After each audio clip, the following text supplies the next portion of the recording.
basically, since you have been very clear with the market of US, UK and Australia, and you have already implemented the technologically enabled classroom in some of the schools there. So what do you think the Indian market is like, and how do you think it is technologically oriented? Is it ready to accept the change? Okay. I think that's a good question. So like you said, I've had the chance to, or the privilege to visit a lot of classrooms in the US, in Australia and in the UK. And we see how technology is being implemented in classroom, and it's very different to how it's actually being done in India. So in India, when we speak about technology-enabled classrooms, it's mostly about access. My kids have access to technology, whether it's online or whether it's offline. I think today we spoke about students wanting to interact with the TV. But again, like interaction, that's just the surface of it. That's just about accessing content. What about interacting with the content? What about making something adaptive? Because these kids we're talking about today, some of them were born after Facebook was launched. And these kids expect the world to be social. They expect the world to be online. They expect the world to be competitive and fun. Because these are kids, and we put them through pen and paper exercises after they've been playing FIFA soccer on their PlayStation, and we get them to school and we say, okay, do 50 more of these or 20 more of these, and then teachers are spending time marking these worksheets. It's not efficient use of technology. What I believe technology can do, it can really enable teachers. You can empower teachers to actually teach. You can give them all the information that there is to know about every child, what their strengths are, what their weaknesses are. Technology can do that for us. You don't have to have teachers working away laboriously, trying to figure out what do I need to teach next, what my class's weaknesses are. And obviously, when you get a lot of data over a period of time, you can start to draw correlations, you can start to compare, you can have benchmarks, and you can say, how does my class compare to the national average? Because it's not the classmates they're competing with. When they go for IIT exams, they have to compete with other kids from other schools.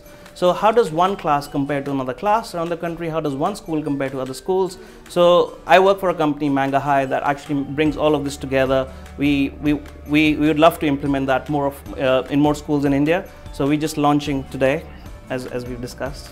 For regulations, I mean, eventually I think Sure. Yeah, so Mr. Mohit, we would like to ask, like, for a person who doesn't know about MangaHigh, how would you describe MangaHigh in the shortest possible way? In the shortest possible way, I would say MangaHigh is an online resource for maths for years 1 to 10. There's a teacher side to it, which allows teachers to follow a certain curriculum, and there's a student side to it, which allows students to consume content in a one-on-one environment where they can do tasks for class or for homework. They can compete with one another, and then they can have a social fun experience. So what problem actually are you solving, and for whom basically? Are you targeting only students, or is it the teachers also? Sure. So the biggest problem we solve is that of disengagement. Like I mentioned before, students have access to all the technology at home, right? They're on Facebook, they're on WhatsApp, and we know from WhatsApp recent news that it gets used a lot in India.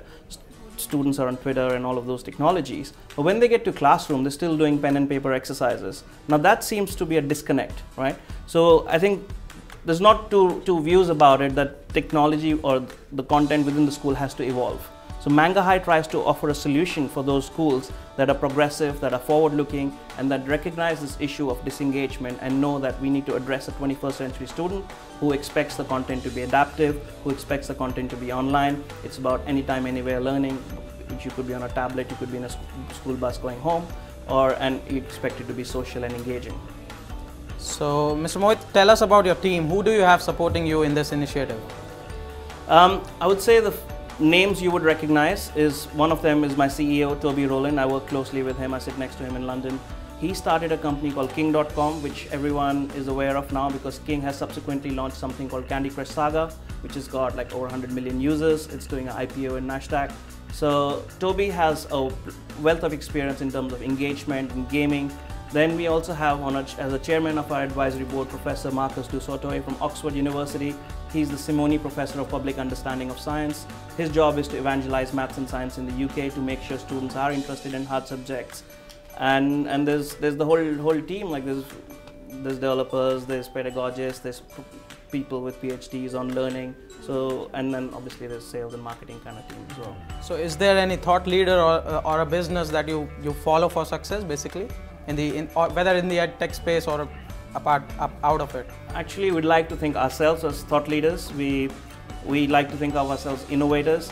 So when we're recruiting people for making games or doing stuff, if they have worked in education, we don't hire them. because we think e-learning has failed students. E-learning isn't about putting questions from textbooks online.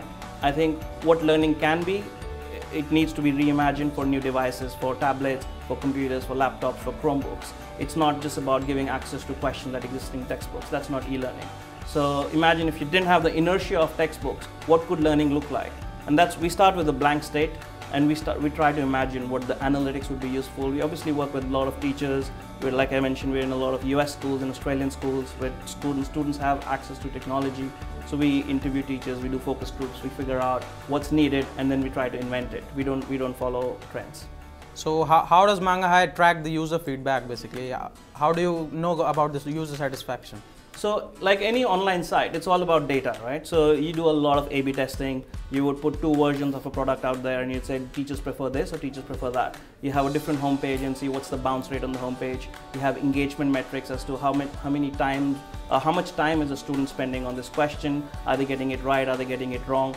So it's very data intensive, and it's very what we call data mining serious. And we use all the data. We speak to teachers. We call focus groups all the time. We do that in Australia, the UK, and the US, where we ask teachers very open questions. What would they like to see? Would they like to make their own videos, for instance, like Khan Academy's would they like to be Salman Khan and have their own videos uploaded? Would they like to create their own worksheets, create their own assessments? What do they really want to see? So we ask open questions, and then we filter it out, and we say, okay, this is what they said and this is what they actually need, because we've got a lot of schools, 5,000 schools are using it, and we have access to a lot of teachers, and obviously because the platform is engaging and their students love it, they're quite loyal to MangaHigh. They're very helpful and supportive, and we love our teacher community. Great, tremendous. My last question to you is, like, what is the future of technology-enabled classroom in India? I do think technology is going to go up the value chain. Like today, technology in India is seen as a gimmick. Like you go to a school, there'll be a computer lab, and there'll be no internet connection. You go to a lot of schools, there'll be 10 computers or 20 computers, and 5 of them or 6 of them just don't work. They don't boot up.